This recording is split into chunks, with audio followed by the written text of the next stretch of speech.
Welcome to Samba Samba. Enjoy the video. In this video, I will explain how to clean your Toyota Camry hybrid battery filter. First, gather your tools, including a small vacuum, a soft brush, and a Phillips head screwdriver. Make sure your vehicle is completely off and has had time to cool down.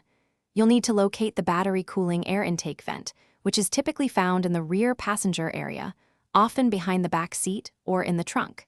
This initial preparation ensures a safe and effective cleaning process. Now, let's access that filter. You'll need to carefully remove any trim panels that might be covering the battery cooling air intake vent. These are usually held in place with clips or a few screws. Once the trim is out of the way, unscrew the vent cover itself to reveal the filter housing. With the cover off, you can gently pull the filter element straight out from its slot. Take care not to damage it during removal. With the filter element in hand, it's time to clean it.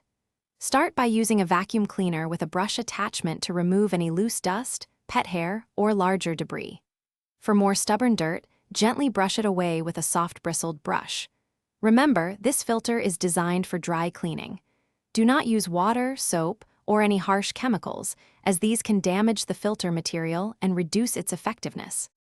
Once your filter is thoroughly clean, carefully insert it back into its housing, ensuring it sits securely in place.